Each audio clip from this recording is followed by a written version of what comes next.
Jemaat Tuhan, selamat datang di ibadah online GKKD Bogor. Mari siapkan diri kita untuk beribadah dengan sikap yang terbaik, tidak dengan posisi berbaring atau sambil makan, supaya kita tetap fokus dan khusyuk. Bagi Bapak Ibu, Saudara-saudari dapat meresponi setiap pujian penyembahan yang dipimpin oleh worship leader dan mendengarkan firman Tuhan yang disampaikan oleh pembicara. Mari pastikan Bapak Ibu, Saudara-saudari tetap mengikuti rangkaian ibadah online dari awal sampai akhir. Selamat beribadah, Tuhan Yesus memberkati. Shalom jemaat Tuhan, saya percaya ada sukacita di setiap rumah-rumah, amin. Dan biarlah pagi hari ini, biarlah segala yang bernafas memuji Dia. Yeay! Biar segala yang bernafas memuji nama-Mu Tuhan, sebab nama-Mu besar, sebab nama-Mu mulia. Biar segala yang bernafas puji nama-Mu Tuhan. Yesuslah Tuhan, Yesuslah Raja, segala raja. Bersorak-sorai, come on. Bersorak-sorai, bersukacitalah di hadapan Tuhan Allah kita. Dan bernafas memuji Dia. Dia dengan tanda, dengan nyanyian, kita semua datang memuji Dia. Puji Dia, puji Dia dengan tarian, dengan nyanyian, kita semua datang memuji Dia, memuji Dia.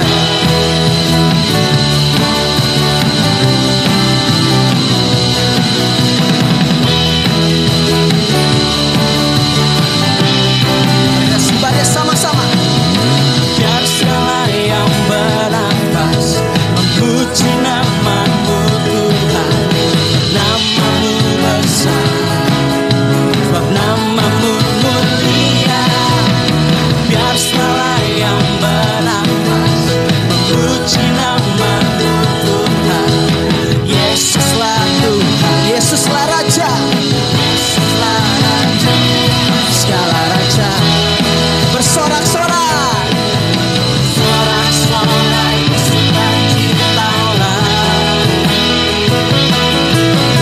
hadapan Tuhan Allah kita. Biar yang bernafas, biar yang bernafas memuji Dia. Puji Dia, puji Dia dengan tarian, dengan nyanyian, kita semua datang memuji Dia. Puji Dia, puji Dia dengan tarian, dengan nyanyian, kita semua datang memuji Dia. Bersorak-sorai, sorak-sorai, bersukacitalah hadapan Tuhan Allah kita. Biar yang bernafas, biar yang bernafas memuji Dia. Puji Dia dengan tarian, dengan nyanyian, kita semua datang memuji Dia. Puji Dia, puji Dia dengan tarian, dengan nyanyian, kita semua datang memuji Dia, memuji Dia, memuji Dia, memuji Dia.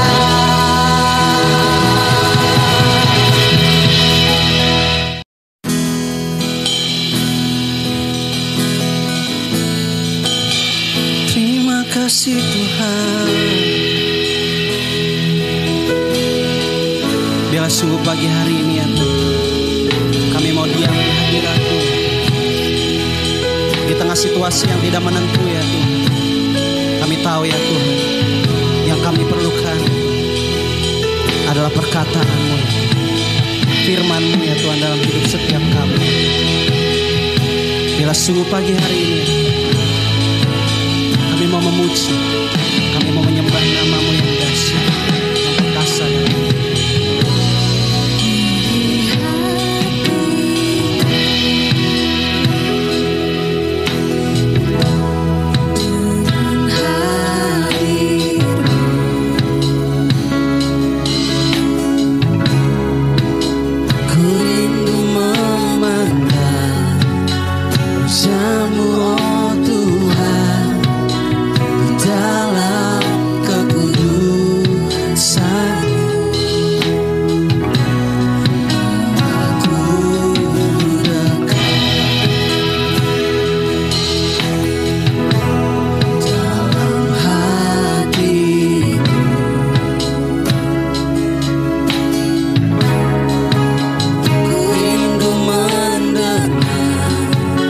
Suaramu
Bapa di surga, kami bersyukur pada pagi hari ini. Oleh karena anugerah-Mu yang sempurna, Engkau memberikan kami kembali kesempatan untuk beribadah, memuji dan menyembah Engkau. Urapi setiap hamba-hamba-Mu, urapi setiap anak-anak-Mu di setiap rumah yang beribadah, agar kami memiliki hati yang lemah lembut, belajar kepada Engkau sendiri Roh Kudus, sehingga kami pada hari ini mengalami terobosan baru dalam hidup kami. Kami serahkan hidup kami kepada Tuhan. Berfirmanlah Tuhan. Di dalam nama Tuhan Yesus Kristus kami berdoa. Amin. Shalom Bapak Ibu Saudara yang dikasihi Tuhan. Kita bersyukur pada pagi hari ini Tuhan masih memberikan kepada kita kesempatan yang luar biasa untuk kita bisa memuji dan menyembah Raja di atas segala raja. Pada hari ini kita akan belajar satu kebenaran yang luar biasa Bapak Ibu, yaitu menabur di tengah krisis. Menabur di tengah krisis berbicara tentang bagaimana kita memberikan korban kepada Tuhan. Sekalipun situasi kondisi tidak memungkinkan kita untuk memberi, kita saja mungkin berkata, aku kekurangan, aku tidak punya apa-apa. Tetapi hari ini saudaraku, ada kabar baik di balik hal ini. Ketika kita memberi, ketika kita menabur, maka Tuhan akan berkati kita berlipat kali ganda. Mari kita baca firman Tuhan dalam 2 Korintus pasal 8. Maaf saudaraku, kita lihat 2 Korintus pasal 9. Nanti kita akan mundur ke pasal 8.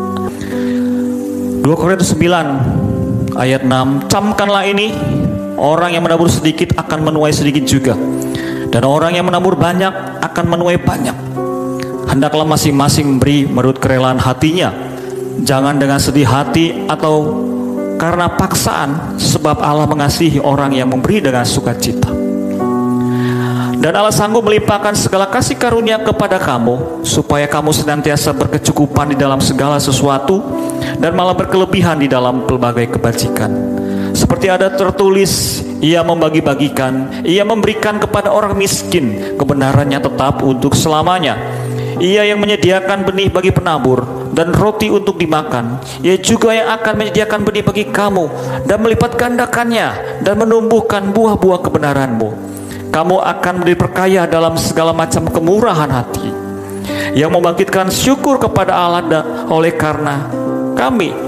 Sebab pelayanan kasih yang berisi pemberian ini bukan hanya mencukupkan keperluan-keperluan orang-orang kudus, tapi juga melimpahkan ucapan syukur kepada Allah. Dan oleh sebab kamu telah mentahan uji dalam pelayanan itu, mereka memuliakan Allah karena ketaatan kamu dalam pengakuan akan Injil Kristus, dan karena kemurahan hatimu dalam membagikan segala sesuatu dengan mereka dan dengan semua orang. Ayat 14. Sedangkan di dalam doa mereka juga merindukan kamu, oleh karena kasih karunia Allah yang melimpah di atas kamu. Syukur kepada Allah karena karunia-Nya yang tak terkatakan. Amin. Bapak Ibu Saudara dikasihi, Rasul Paulus sedang berbicara tentang satu jemaat di Makedonia yang pernah dia rintis, yang pernah dia didik, yang pernah dia latih untuk menjadi jemaat yang kuat. Sesungguhnya jemaat Makedonia jemaat yang hidup di dalam penderitaan yang luar biasa. Kalau kita lihat di 2 Korintus pasal 8 ayat 2, mereka sedang mengalami penderitaan yang sangat hebat. Dan juga saudaraku, mereka ini bukan jemaat yang punya kekayaan. Mereka disebut dalam ayat 2 Korintus 8, mereka jemaat yang miskin. Arti kata miskin di sini adalah jemaat yang tidak memiliki harta benda yang berkecukupan. Tapi tahukah saudara, ada sesuatu yang berbeda yang mereka miliki pada hari itu. Mereka tidak dipenjarakan oleh kemiskinan, mereka tidak dipenjarakan oleh kekurangan mereka, tapi mereka dipenjarakan oleh hati yang memberi. Mereka dikuasai Roh Tuhan, sehingga mereka bergerak mengalir untuk memberikan hidupnya kepada orang lain. Itu sebabnya Rasul Paulus sangat mudah Bapak Ibu untuk menuntun mereka, mengajar mereka untuk memberi. Yang terjadi pada waktu ada kelaparan di Yerusalem, gereja Tuhan mengalami kelaparan, gereja Tuhan mengalami kekurangan. Ketika saya bayangkan situasi pandemik ini, kita masuk bulan keempat, dari berita yang saya baca, masih saja memang banyak orang yang kekurangan Bapak Ibu. Masih saja orang sulit untuk bisa makan 3 kali sehari. 1 kali sehari sudah sesuatu yang luar biasa di masa seperti ini Bapak Ibu. Saudara yang terkasih, ketika saya mempersiapkan khotbah ini, hati saya bergetar saudara. Karena sesungguhnya menabur dalam krisis adalah tantangan buat saya. Ada satu cobaan juga dan sekaligus motivasi buat saya. Saudara yang terkasih, Tuhan ingatkan satu hal, bahwa Tuhan ingin membangun jemaat yang kuat, jemaat yang memiliki hati yang bermurah hati. Ini jemaat Makedonia. Itu sebabnya kita belajar. Kita punya kemampuan roh Allah dan kita mau belajar menabur. Mari kita belajar satu persatu dari ayat yang kita baca. Paulus memulai dengan prinsip di ayat 6, Bapak Ibu. Camkanlah ini, orang yang menabur sedikit akan menuai sedikit juga. Orang yang menabur banyak akan menuai banyak juga. Ini prinsip pertama, Bapak Ibu. Dengan kata lain, bahasa saya ini adalah hukum resiko, hukum tabur tuai. Apa yang kau tabur engkau akan tuai. Berapa besar yang kau tabur engkau akan menuai. Engkau tidak menabur engkau tidak menuai. Minggu lalu kita belajar khotbah paruh di langitan tentang kemurahan hati. Saya sangat senang dengan dia menjelaskan ada 4 tipe orang dalam memberi. Yang pertama dikatakan transaksional. Dia memberi untuk upah, untuk diberi kembali, bahkan lebih dari apa yang pernah dia tabur. Tapi yang bagian keempat tipe orang itu, paruh di langitan menjelaskan bahwa dia memberi banyak tapi tidak berharap untuk kembali. Wow, saudaraku, saya kira itulah ya sifat Allah kita, memberi untuk tidak berharap diberi kembali. Itulah hati yang penuh dengan kemurahan, Bapak Ibu. Hukum resiko bicara tentang hari-hari ini. Kita mau belajar untuk melihat bahwa apa yang kita tabur akan kita tuai. Itu hukum pertama, Bapak Ibu. Jika Bapak Ibu hari-hari berpikir, bagaimana mungkin aku menabur? Apa yang harus aku tabur? Nanti di beberapa poin saya akan jelaskan. Tuhan ingin kita punya benih yang akurat. Tuhan ingin kita melihat Tuhan sudah sediakan benih untuk menabur.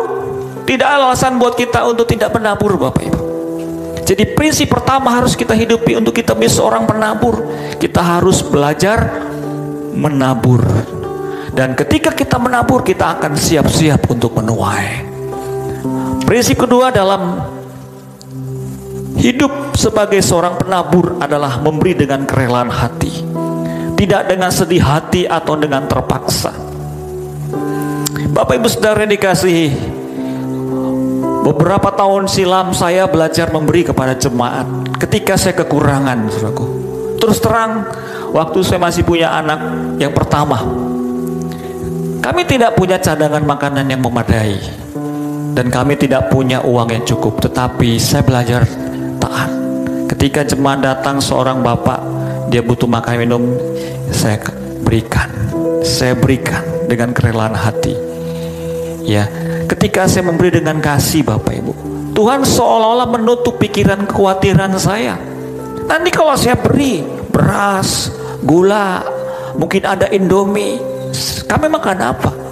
Saya beri uang di kantong, nanti kami besok belanja dengan apa? Ternyata saudaraku, ketika Tuhan menutup pintu kekhawatiran itu, sementara saya memberi dengan kerelaan dan tanpa terpaksa, saya melihat mukjizat. Bulan berikutnya kami diberkati Tuhan. Itu beberapa tahun yang lampau, saudaraku. Dari situ saya berangkat bahwa orang yang memberi dengan kerelaan adalah orang-orang yang dikasihi Tuhan. Amin, saudaraku. Orang-orang yang tidak perlu takut, tapi dia akan dikasihi Tuhan. Kenapa? Karena memberi adalah satu ekspresi sifat Tuhan di dalam kita. Tuhan akan senang, Tuhan akan bangga melihat anak-anaknya memberi dengan kerelaan. Pastikan hari ini Bapak Ibu Saudara dikasihi Tuhan, kerelaan hati adalah kunci untuk memberi. Muka tersenyum, kita memberi yang terbaik, bukan masalah jumlah tapi quality yang terbaik. Yang ketiga prinsipnya, ketika engkau ingin menjadi seorang penabur, Bapak Ibu, di ayat 8 dalam 2 Korintus 9, dan Allah sanggup melimpahkan segala kasih karunia kepada kamu, supaya kamu senantiasa berkecukupan dalam segala sesuatu dan malah berkelebihan di dalam berbagai kebajikan. Poin ketiga atau prinsip ketiga untuk menjadi seorang penabur adalah yakin akan kasih karunia Tuhan, yakin akan ada anugerah Tuhan. Saudara, menabur adalah tentang Tuhan, bukan tentang kita. Menabur adalah bukan akan meninggikan derajat kita, bukan untuk menunjukkan kepada orang saya seorang dermawan, saya seorang yang suka memberi. Enggak ada urusan saudara dengan demikian. Kenapa? Menabur bicara tentang ada unsur kasih karunia Tuhan. Begini saudaraku, ketika kita memberi, Tuhan tidak abaikan tugasnya untuk kita, dan tidak sempat pundi-pundi hidup kita kosong. Dia akan memberikan hal yang membuat kita berkecukupan. Tuhan akan memberikan sesuatu yang kita perlukan, tidak berlebih saudaraku. Tapi Alkitab selalu mengajarkan just enough. Ini prinsip yang sangat Alkitabiah. Apa artinya just enough? Cukupkan dirimu dengan apa yang ada padamu. Tidak bicara ini kekurangan. Makanya saya bilang tadi di awal ketika saya menyiapkan khotbah ini, adalah satu getaran di hati saya. Tuhan, saya butuh hal kelimpahan. Saya butuh kekuatanmu. Saya butuh pertolonganmu untuk memberi di masa krisis. Dalam hati kecil saya, Tuhan, aku tidak ragu akan pertolonganmu. Dan ayat ini sangat menguatkan saya, saudaraku. Dia akan memberikan di saat kita memberi. Dia akan memenuhi lumbung-lumbung kita. Dan bahkan dikatakan kita akan berkelebihan dalam berbagai kebajikan. Saudara, betul yang dikatakan dalam Alkitab, carilah dulu kerajaan Allah dan kebenarannya. Tuhan punya ukuran, Tuhan punya measurement buat setiap orang Kristen, bahwa satu keberhasilan tidak selalu diukur dengan materi, tetapi selalu Tuhan bicara tentang bagaimana kita mencari kerajaan Allah, bagaimana kita menghasilkan buah-buah kebajikan. Karena Tuhan Yesus pun sendiri secara material tidak punya apa-apa, saudaraku. Nabi Elia juga yang sangat terkenal sebagai penasihat para raja, dia nggak punya rumah. Bukan berarti kita harus gak punya rumah. Bukan itu persoalannya. Saudara yang terkasih, mereka hidup di dalam anugerah. Mereka hidup dalam kasih karunia Tuhan dikala mereka menabur. Masih ingat soal kisah janda di Sarpat memberi makan Nabi Elia, seorang nabi. Padahal janda itu perlu makan minum, tapi dia harus memasakkan dengan minimnya modal yang dia punya. Tetapi apa yang terjadi di balik itu, saudaraku? Tuhan berkati berlipat kali ganda perempuan ini. Saudara yang terkasih, ingat baik-baik, ketika kita menabur, itu semua tentang kebenaran Tuhan, bukan tentang kita. Jangan pernah ambil kemuliaan Tuhan, saudaraku. Jangan pernah berpikir engkau berjasa kepada orang ketika engkau memberi. Karena bicara menabur, bicara tentang kebenaran Tuhan, bukan kebenaran saudara. Mari kita lihat, saudaraku. Kalau kita sudah bicara 3 prinsip, yang pertama tadi ada hukum tabur tuai bagi seorang penabur. Yang kedua, memberi dengan kerelaan hati tanpa paksaan atau dengan sedih hati. Yang ketiga, yakin ada anugerah Tuhan di balik kita menabur. Berikutnya, saudara, kalau kau menabur, kau perlu apa? Engkau dan saya perlu benih. Amin. Kita perlu benih dan butuh tempat untuk menaburkan benih itu. Kita lihat ayat 10, saudaraku. Ia yang menyediakan benih bagi penabur. Perhatikan baik-baik. Orang Kristen bisa menabur dengan benih yang daripada Tuhan. Amin. Orang Kristen hanya bisa menabur dengan potensi. Benih bicara tentang potensi. Benih bicara tentang bakat. Benih bicara tentang tulangan. Benih bicara bukan sekedar kita punya uang, kita investasi buat bisnis. Benih bicara juga kita punya talenta. Tuhan kasih engkau talenta untuk menyanyi, itulah benihmu. Dan engkau harus menabur di tempat yang tepat, saudaraku. Saya wajah saudara berpikir lebih dalam. Setiap orang Kristen punya benih. Yang percaya katakan amin. Sehingga tak ada alasan untuk kita merasa jadi seorang yang miskin, gak bisa menabur. Semua tergantung cara pandang kita. Di ayat 10 dikatakan Tuhan yang berikan benih, bukan kita yang mencari benih. Amin. Sungguh anugerah yang luar biasa. Tuhan memberikan benih. Berdoa kepada Tuhan. Kalau sebelum engkau menabur, tanya Tuhan, kau berikan aku benih apa hari ini? Apakah keuangan? Apa kecakapan aku menasihatin orang, talentaku? Atau aku punya benih, ya secara physically aku menanam di sawah, di ladang, semua benih. Itu bicara potensi. Itu bicara modal tangible. Modal intangible, modal yang tidak kelihatan, saudaraku. Bisa juga modal tangible dalam bahasa bisnis, itu modal yang kelihatan juga. Yang kedua, saudaraku, jangan khawatir. Ketika kita menabur, Tuhan kasih bekal. Amin. Seorang petani menabur di ladang, saudaraku. Dia bawa bekal dari rumah. Ketika dia menabur, tidak akan kelaparan. Yang percaya katakan amin. Ketika kita menabur di tempat yang kering, Tuhan akan berikan kita roti. Engkau yang hari-hari sedang bersedih hati, engkau yang hari-hari ini sedang kekurangan, datang kepada Tuhan. Buka mata melebar. Tuhan berikan benih kepada saudara. Tuhan berikan roti. Tuhan berikan makanan. Tuhan berikan minuman. Tuhan memberikan untuk mereka yang bekerja keras. Satu kisah by Fang Li, seorang penarik becak yang pernah saya ceritakan. Sampai usia 95 tahun sebelum dia mengembuskan napas terakhir, dia telah melakukan donasi yang begitu besar kepada yayasan panti asuhan. Jumlahnya 400 juta rupiah. Dia hidup di negeri Cina, di satu belahan benua di sana. Tiap hari menarik becak. Kalau diukur dia sudah mengelilingi bumi 16 kali dari hitungan jarak yang dia tempuh. Tak seorang pun tahu apa profesinya, tak seorang pun tahu siapa dia, berapa yang dia beri kepada yayasan tersebut. Dan ketika dia mau makan pun dia tidak makan dari hasil menarik becak. Dia makan dari punya orang, punya sisa-sisa orang yang dibuang ke tong sampah, dia makan.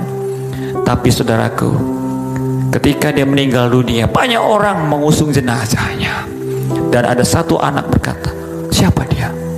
Bai Fang Li, penarik becak, memberi donasi sebesar 400 juta kepada panti asuhan. Orang terharu, saudara yang terkasih, dia tidak kekurangan, tapi dia berkelimpahan dalam berbagai kebajikan. Yang ketiga, benih bicara tentang Tuhan akan melipat gandakan benih, menumbuhkan buah-buah kebenaran. Ada anugerah. Saudara, ketika kita menabur dengan benih yang daripada Tuhan, Tuhan akan melipat gandakannya sendiri. Tuhan tahu cara kerja benih itu. Tuhan akan membuat dia bertumbuh, menghasilkan buah-buah kebenaran. Ada proses anugerah. Tapi bagian kita apa? Kita tidak boleh malas. Ketika kita menabur, kita percaya ada anugerah, kita percaya juga bahwa Tuhan akan lakukan perkara yang dahsyat. Iman dibutuhkan. Ketika anugerah Tuhan datang, kita harus beriman kepada janji-janjinya, dengan prinsip bahwa Tuhan yang melakukannya sendiri buat hidup kita. Mari kita lihat Markus 4 ayat 26 sampai 28, saudaraku. Markus 4 ayat 26 sampai 28. Saya mau kasih tahu bahwa ada pertumbuhan dari Kristus. Beginilah hal kerajaan Allah, sumpama orang menabur benih di tanah, lalu pada malam hari ia tidur dan pada siang hari ia bangun, dan benih itu mengeluarkan tunas, dan tunas itu makin tinggi. Bagaimana terjadinya tidak diketahui orang itu. Bumi dengan sendirinya mengeluarkan buah, mula-mula tangkai, lalu bulir, kemudian butir-butir yang penuh isinya dalam bulir itu. Saudara yang terkasih, ketika kita menabur, kita nggak perlu mikirin kapan menuai, amin. Nggak perlu susah payah kapan ya datang berkat itu, nggak usah. Karena yang kita tabur benih Allah, maka Tuhan akan mengelola benih yang kita tabur. Dia akan bertumbuh dengan sendirinya. Ketika kita menabur, kita tidur, besok hari kita melihat sudah muncul tunas. Wah, luar biasa. Termasuk gereja Tuhan.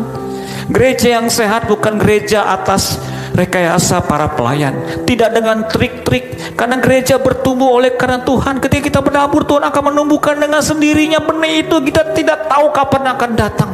Yang kita punya adalah iman, percaya Tuhan akan bekerja. Saudara yang terkasih, ketika kita bicara benih, yang kedua kita bicara tempat menaburnya, saudaraku. Di mana kita menabur benih?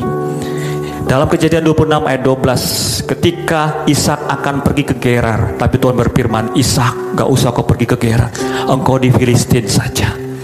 Ini negeri asing bagimu, tapi aku akan memberkati engkau berlipat kali ganda. Ketika Ishak taat pada suara Tuhan, lalu Ishak menabur.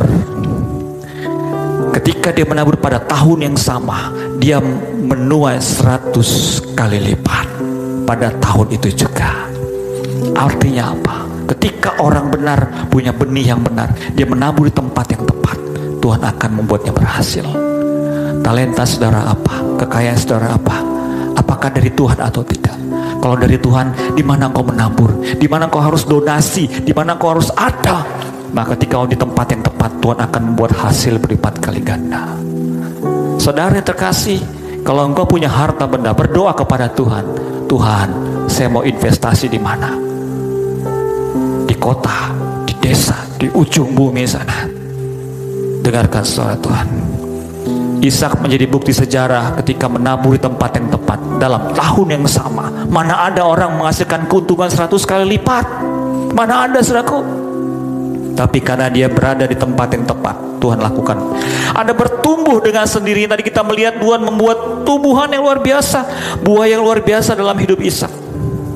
Bapak Ibu Saudara yang dikasihi Tuhan, hari ini Tuhan ingatkan beberapa hal.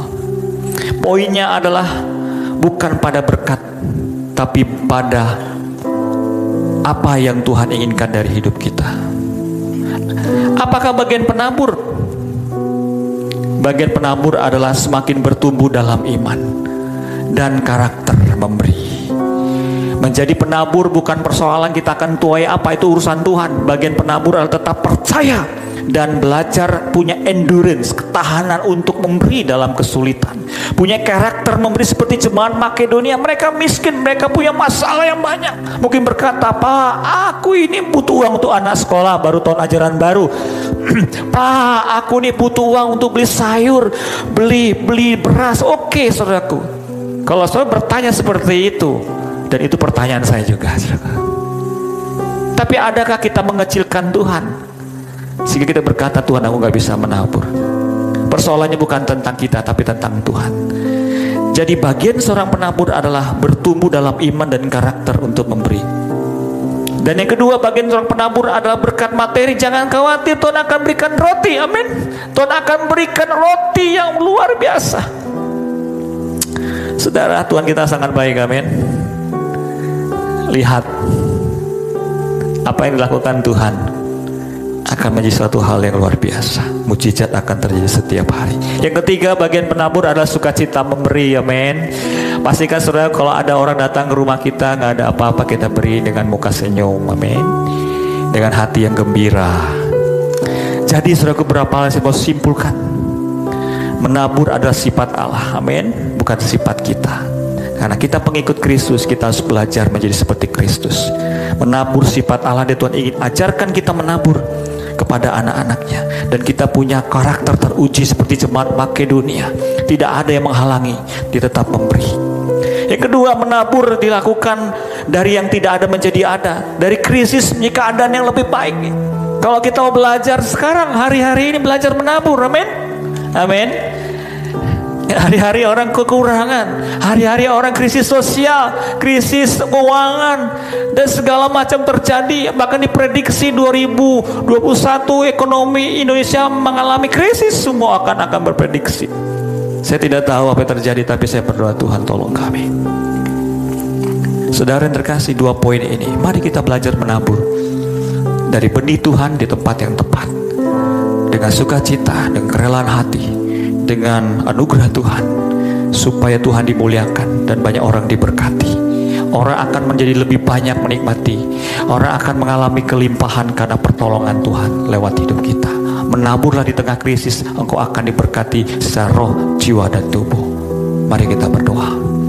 Kami percaya Bapa Surgawi, engkau tidak pernah salah mengajarkan kami untuk selalu menabur. Karena itulah sifat Allah, itulah kekuatan Tuhan yang kau ajarkan. Ajar kami lihat yang lemah lembut, kerelaan hati untuk memberi, kerelaan hati untuk selalu menabur di tempat yang tepat dengan benih yang daripada Tuhan. Memberi makan orang miskin, mendoakan orang sakit, melayani orang yang terkutuk supaya dilepaskan dari dosa. Kami berdoa setiap kami, jemaat Tuhan, berikan kami roh yang memberi, hati yang rela, hati yang kuat, hati yang penuh belas kasihan, supaya hidup kami menjadi terang dan garam tengah-tengah dunia. Terima kasih Bapa, dan kami pada hari siap juga untuk diberkati Tuhan. Mari jemaat Tuhan yang terkasih, terimalah berkat Tuhan pada siang ini. Tuhan yang berkati engkau, Tuhan yang berikan anaknya yang tunggal untuk berikan kepadamu jaminan keselamatan, jaminan hidup berkelimpahan, jaminan hidup berkemenangan, serta berkat Roh Kudus yang menolong dan menuntun engkau kepada kebenarannya. Dan dia akan beritahukan hal yang akan datang. Sebagai penolong dan penghibur akan selalu bersama-sama dengan engkau. Terima kasih Bapa, terimalah berkat ini dan bawalah pulang, dan jadilah berkat kepada sebanyak mungkin orang. Kami bersyukur Bapa di sorga. Di dalam nama Tuhan Yesus Kristus kami berdoa. Haleluya. Amin. Tuhan berkati saudara. Haleluya. Demikian ibadah online GKKD Bogor untuk minggu ini.